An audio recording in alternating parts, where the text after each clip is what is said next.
àfà àǹfààní wo lẹ sọ pé àwọn èèyàn máa jẹ lórí ètò ìwòsàn ní ẹni. Àǹfààní nǹkan tí mo fẹ́ jẹ́ káwọn èèyàn jàǹfààní lónìí ni pé gbogbo àwọn èèyàn tí wọ́n ní epilepsy, àìsàn faragbolẹ̀ ká má pe orúkọ ẹ̀ wárápá, ó ń da àwọn èèyàn láàmú. Mo fẹ́ káwọn èèyàn jàǹfààní ẹ̀, àtàwọn tó yẹ pé wọ́n bá jẹ oògùn lójú oorun, àbáwọn tó yẹ pé wọ́n jẹ oògùn lójú ayé, wọ́n jẹ poison lójú ayé, àbáwọn tí wọ́n tẹ oògùn mọ́lẹ̀, abẹ́ni tí ejò sán. Mo fẹ́ kọ́ wọn lẹ́ẹ̀kan náà ní nǹkan tí wọ́n á ṣe torí àwọn èèyàn ń dààmú.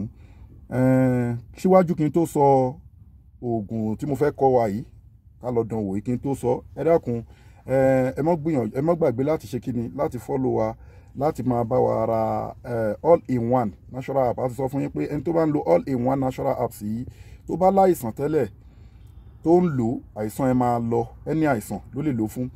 Tí ò bá láìsàn tó bá ń lo prevention ni, kò ní láìsàn. Ó ti wá láìsàn, wá ń lògùn sí, kò lọ, kó try all in one by Sheikh Afagba natural app. 25,000 ní Nàìjíríà, ẹ ti understand. Àdúrà wa gbà inshallah rahman. 800 rands ní South Africa.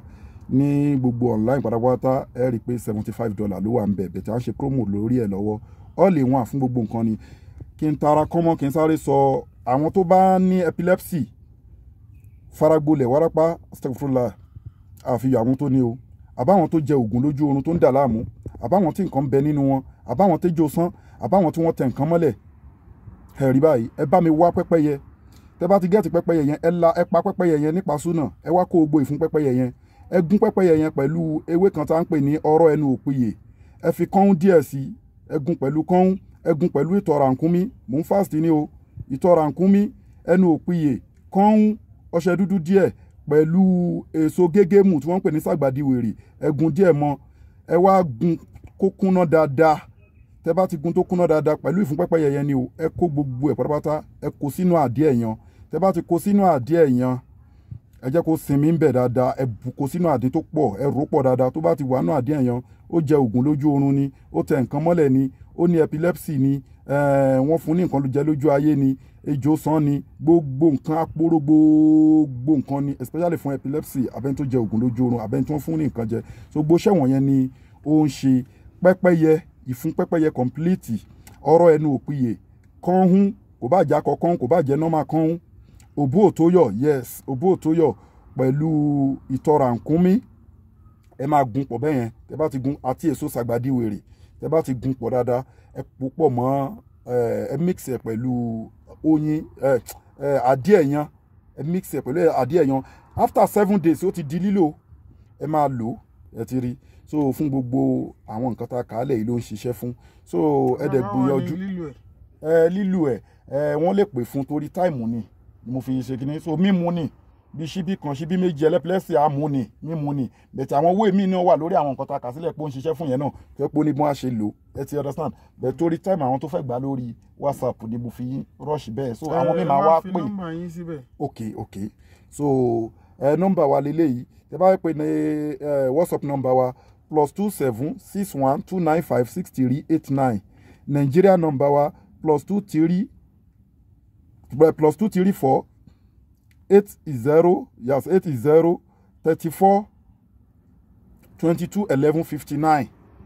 Nigeria nọ́mbà wa nìyẹn. Email wa globaldahiratu-dhikrlahi@gmail.com. So a wà lórí YouTube, a wà káàkiri, a wà lórí Facebook, a wà lórí Instagram. Tẹ́ bá ti tẹ Global Dahiratu Dhikrlahi, a wà lórí kíní ẹ̀rí information wa ń bẹ̀.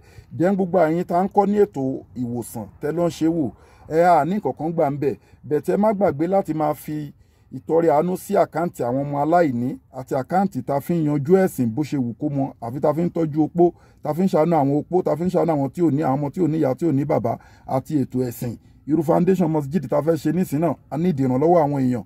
A dẹ̀ tún ṣe kí ni o, àwọn èèyàn, ìyà ń jẹ àwọn èèyàn nínú ẹ̀sìn Islam káàkiri orígun mẹ́rẹ̀ẹ̀rin àgbáyé. Wọ́n ń pè wá láti Ghana, wọ́n ń pè wá láti àwọn ìlú káàkiri fún donation. So ẹ jẹ́ ká gbìyànjú ká máa dá sí. So gbogbo ẹ̀yin tẹ́ ń jẹ àǹfààní ètò ìwòsàn ọ̀fẹ́ tá ń kọ yín, kò sóye tó kéré jù, kò bá jẹ́ 5 naira ni, ẹ máa fi sákàǹtì àwọn ọmọ aláìní. Account number ní fáwọn ọmọ aláìní o 0123 214254. Account number fáwọn aláìní 0123 214254.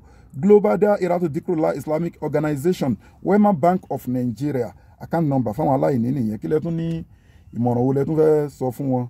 So a dẹ̀ ti fi nọ́mbà WhatsApp nọ́mbà wa lẹ́ẹ̀kan sí +2761295638 WhatsApp nọ́mbà wa nìyẹn. Àmọ́ ọjọ́ mi náà ju pé kí wọ́n try láti gbìyànjú kan lò fún ìlera ara. Àwọn èèyàn náà ni a fi gbé ètò yìí sílẹ̀. So àwọn tó dẹ̀ fẹ́nìtì lórí irú brọ́dà wa tó wà lẹ́gbẹ̀ẹ́ mi, àwọn máa ń dà mí láàmú púpọ̀ jù pé afá ẹ jẹ́ káwọn èèyàn máa jàǹfààní àwọn kan báyìí ni mo fi máa ń wà pẹ̀lú mi. Ẹ ṣe understand? Káwọn èèyàn máa ṣe kí ni, káwọn èèyàn máa lálàáfíà, àlàáfíà la dẹ̀ fi ń sin lọ́hun tó tọ́, àlàáfíà la fi ń ṣe dáadáa. So nígbà táwọn tí wọn kì í ṣàfà tí wọ́n wá ń bá mi sọ̀rọ̀ pé kí n máa kọ́ àwọn èèyàn ní nǹkan kó máa jàǹfààní torí àwọn máa ń sábà wà pẹ̀lú mi. So kí lèmi náà máa wá ṣe? So àwọn nǹkan tá a dẹ̀ ń ṣe yìí náà kì í ṣe pàgọ́ àdèbáṣẹ́ jẹ́ fáwọn tó ń ṣe iṣẹ́ táwa náà ń ṣe ni. Àmọ́ wọ́n ń pe kíní kan ní sádàkà járíyà lélẹ̀ tá a bá sí mọ́ láyé.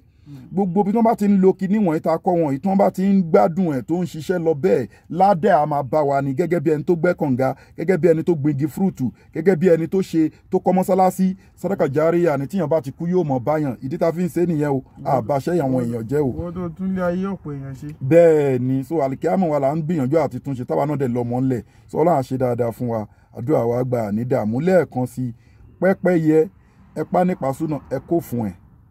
Ọ̀rọ̀ ẹnu òpìyè òbú òtóyọ̀ kán níwọ̀nba, ọṣẹ dúdú níwọ̀nba, sàgbàdìwèrè èso gégémù níwọ̀nba, a wà á gun pẹ̀lú ìtọ̀ rànkúnmí níwọ̀nba. Tá bá ti gun dáadáa tó kúnná tán dáadáa, a wà á pò pọ̀ mọ́, a mix ẹ̀ pọ̀ mọ́ àdí ẹ̀yàn, àdí tí kìí sùn yẹn ní ó dà pé ó ń jẹ́ bẹ́ẹ̀, ó ti gbẹ́dà àti kúrò nílé. A wà á pò pọ̀ mọ́ àdí ẹ̀yàn. Tá bá ti pò pọ̀ mọ́ àdí ẹ̀yàn yẹn, a wà á fi ilẹ̀ fún bí ọjọ́ 7 àbí jù bẹ́ẹ̀. Lẹ́yìn yẹn ó di lílò. Ẹni tó bá ní wárápá epilepsy, abẹ́ni tó ní kíni tó jẹ ògùn lójú oorun, abẹ́ni tó jẹ ògùn lójú ayé náà tó jẹ poison, abẹ́ni tó jò sán, abẹ́ni tó tẹ ògùn mọ́lẹ̀, gbogbo àwọn ọ̀nà báyìí. So ẹ lè pè wá fún àwọn bí wọ́n ṣe máa lò. Àmọ́ mímu ni, lílò mímu ni, mímu sẹ́nu ni. So àwọn mínẹ́dà rẹ pé a fi ra ojú ibi tí nǹkan ti ṣe ẹnìyẹn ni. So subhana rabbika rabbil izzati amma yasifun wassalamu ala al-mursalin walhamdulillahi rabbil alamin. Láti Global Dahiratu Dhikrlahi Islamic Organization worldwide láti South African branch wa. Masalam wa ila liqai.